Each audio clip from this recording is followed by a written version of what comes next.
Thank you, Stephen. It's a real privilege to be here and to present a piece of work that we've been putting together among several institutions and, most importantly, among the patient and public involvement group.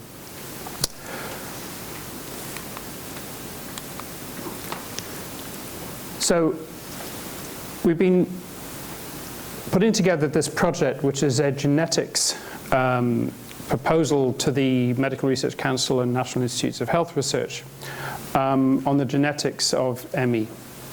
And as I said, I'm just one person among many in putting this together. And so I just wanted to take this opportunity to thank everyone for all that they've done over the last few months in very sort of pressured circumstances. So who are we? Well, I'm not. I'm from the University of Edinburgh, but colleagues from the London School of Hygiene and Tropical Medicine. Apologies for the error there. But also with the patient and public involvement from many people from several organizations, very many charities. Andy, who was a co-founder of the Science for ME. And it's been a real joy to work with people who are entirely committed to helping us as researchers in trying to push the research agenda forward. So what are we trying to do? Well, we're trying to bring together a 20,000 person cohort with whom to do the genetic study. What do we hope to be the impact? Well, we want to essentially find out DNA changes that indicate changed risk for people to have ME. And this cohort would also provide the opportunity for many studies, not just for us, but for many people who can use it as a resource. So it will take 4 years from the start date for the funding start date, which is September the 1st, 2020, but it's not yet funded, okay? So we will know potentially by the first half of next month whether this has been successful or not. But if it is successful, we will start the funding on the 1st of September, and we will launch as a project early 2021. These are lovely people who have been part of this project. The top line be the London School of Hygiene and Tropical Medicine, the middle line, University of Edinburgh for the Human Genetics Unit, and Sonia and Andy, and the charities in Forward for ME, who have really catalyzed a tremendous project that we hope will be funded. So it's not just science that we do. We realize that there are greater impacts than simply finding the genetic variants that predispose to ME risk. We realize that engaging with the public on this project could have a very effective reduction of stigma. And that would be probably the greatest impact in the short term. Yes, we do hope that the project will accelerate research, biomedical research into ME, and we hope that it will cohere the community around a common goal. So for us, for scientists, this is what we're wanting to find out, is whether there are genetic similarities between ME and other traits. We want to find out causal mechanisms. By that I mean what is going wrong with molecules and in which cells in individuals. And once we understand those things better, then we may be able to reevaluate the criteria by which ME is assessed clinically. We hope that by putting together this cohort, there will be a very cost-effective way of scientists to then perform research using the data and the cohort, so that some ME research then will become cheaper. And we do want to give the correct impression that for early career researchers, that there are amazing opportunities for people to come in and dedicate their research lives to these problems. And overall, we do want to see whether we could help improve relations between healthcare professionals in this area and us. So apologies for the resolution of some of the images. I wanted to put first and foremost, the idea that at the heart of this project are the people with ME and the general public.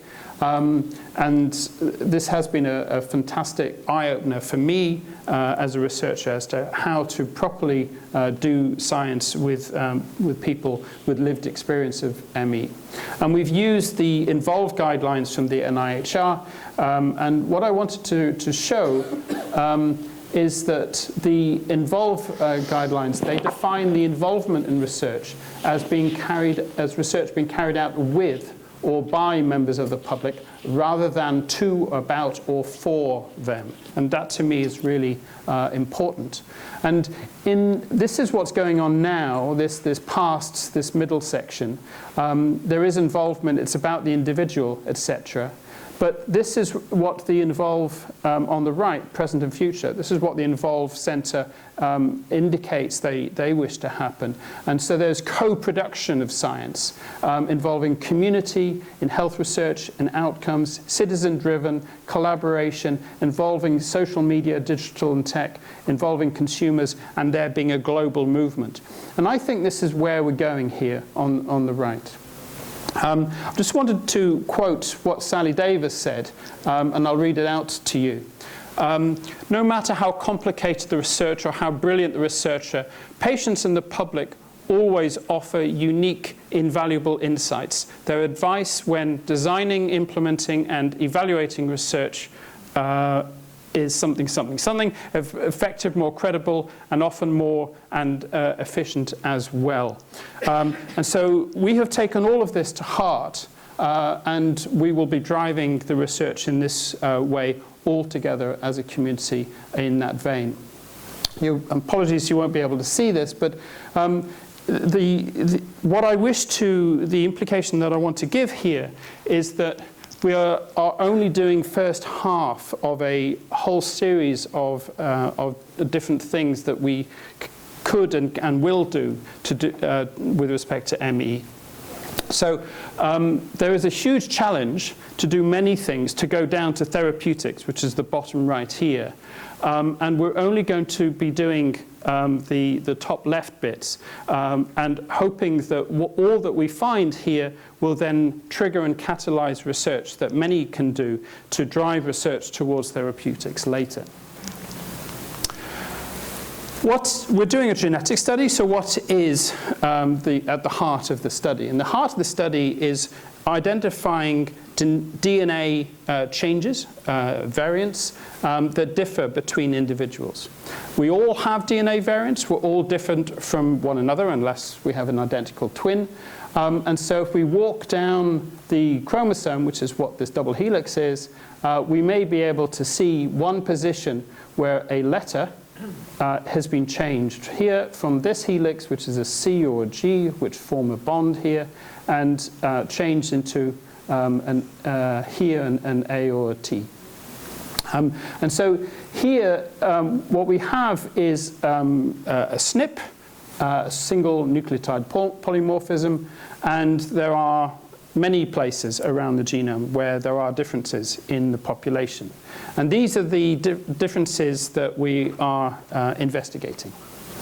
And what we're going to do is to find the differences that exist between people with ME, who are the cases, and then the healthy controls, and ask whether any one of those DNA changes is more in the people who are cases than the people who are in controls.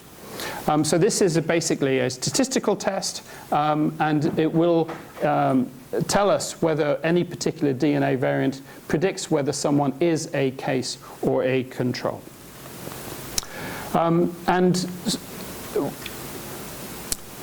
when we hopefully find these variants, We need to recognize that from all that we've learned from other genetic disorders, we were incredibly unlikely to find a single DNA variant that explains people's risk of ME for many people. ME is very likely to be a complex disorder with many different genetic variants that contribute risk, rather there being one that you put your finger on and saying, that's the one. So it's a complex trait, it's a complex disease, and there will be a complex set of answers. If it were not to be the case, if there were to be single, albeit rare variants, we would be able to read out the sequence using whole genome sequencing and then pinpoint that change and say, okay, that change is causal for many people's ME. And we don't think that that is likely given many different other genetic traits. Instead, we're going to be looking down at this area here where there are DNA variants that are going to be quite common, which is what the x-axis is, and will contribute individually very little. They'll have a modest change in risk, but when we look at many of them, they will aggregate together and alter the risk for individuals. So what we're going to do, and Christian Spreckley is going to talk about this a little later, is we're measuring whether individuals have particular letter changes, these SNPs, for people with ME and people without ME. And we're going to look at many different people at each of these letter changes, and using what this is, which is a microarray chip. If you want to know more about what a genome-wide association study, a GWAS, is, then my good friend Simon McGrath wrote an excellent blog about this, which you can go and find on the internet. As a consortium, we are going to take advantage of the excellent work that has previously been undertaken by the QME Biobank in the symptom assessment of individuals. And after consultation with many people and at a workshop with funders and people with ME and carers, we all decided that we would be using the Canadian consensus criteria or the IOM criteria, and delivered through the QME symptom assessment. You won't all be able to see all of the details of this, but I'm just giving a schematic here of what will happen.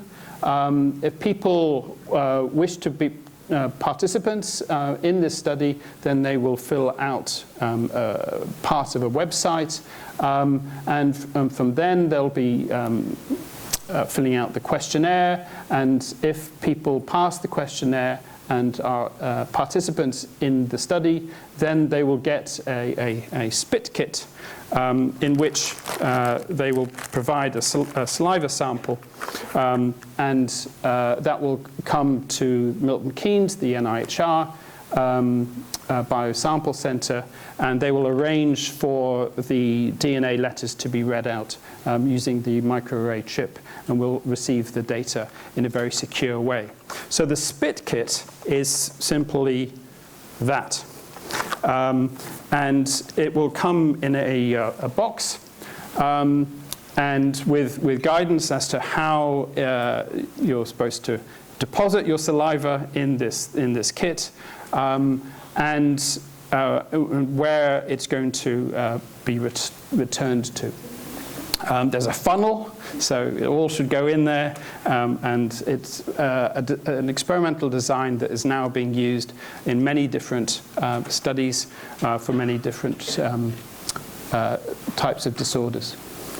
It's also been used by my colleagues in the University of Edinburgh in something called the Viking 2 study, and in the last few months, they've been able to recruit 4,000 people in their study very, very quickly. And this is a stack of boxes containing the return spit kits, and the lab worker here is 6 foot tall, so 6 foot of boxes. And on social media, they've come out and said, come on, people of Orkney and Shetland, particularly males, we need your saliva. And so there's been a big social media campaign. And in the last week, this picture came out because someone came back and said, can I have another spit kit because my dog has chewed up the first one. We're very serious about trying to ensure that we access people who are not as plugged into the internet as others are, and we are going to be using the marketing company, digital marketing company Itinerus, and the PPI group, the Patient Public Involvement Group for this project, is working alongside Itinerus in making sure that we'll be, in a very agile manner, reacting to, on a daily basis, the social media aspects to the project. It's quite a complex project. I'm not going to take you through all aspects to it, but essentially it's a game of two halves. There's the recruitment half, which, as I said, involves quite a lot of marketing and PPI. And then there's the sort of genetics side of things on the right. I think it's fair to say that we have projected what we hope happens, but we don't know exactly what is going to be the response rate of people. We hope to achieve 20,000 people, which would be the top line here, and we hope to have a spike of people participating very early on. And the sooner that we get to 20,000, the sooner we can do the genetics, the sooner we can come up with the answer as to whether we can find DNA letters that indicate predisposition to ME. I've always been asked this question. It's the really good question. Is ME genetic? There is some evidence that it is genetic. There is large health insurance claims data which say it's quite substantially genetic. I'm not so sure that study is accurate. Not for ME, but for CFS. There's a study basically saying that people with third degree and first and second degree relatives have a higher relative risk of having ME, which indicates, particularly for the third degree relatives, that it's likely to have a genetic component. A genetic component means a proportion of the risk explained by DNA, not all of it. In the UK Biobank, which you all know is a 500,000 person study that actually Christian is going to talk about in a minute, the prevalence is essentially about 1 in 200 people self-reported as having had a diagnosis of CFS. And there was a strong female-to-male bias, which has been seen many times. And using the same data, individuals in Edinburgh have estimated a genetic heritability of about 0.08, which is not exceptionally high, but neither is it 0. And using the same data, Ben Neal in the States for females have found a genetic signal, which means that there are points above this dotted line here, just there. So these points here would indicate, just at the top there, would indicate that there is a set of DNA letter changes that are more in women with ME than women without ME. And these fall right around this gene here, which has got this opaque name of SLC25A15, which encodes a protein called mitochondrial ornithine transporter. Now, this is not a replicated result, but it's an interesting finding, and in our study we'll be able to see whether this result can be replicated among our 20,000 participants. Now, it's not all genetics. I hope I've got that over to you. I know that. But once we find out things about genetics, it then also tells us about the environmental components also. So this is captured well by this statement by George Davies Smith. The good news is that genetic variants can tell us about modifiable causes of disease. And here he's really indicating things that are environmental causes, such as infection. We will be doing a pilot study, not just looking at the individual letters, but reading all the way through the chromosomes, which is the whole genome sequence. And we'll be doing that for 100 individuals.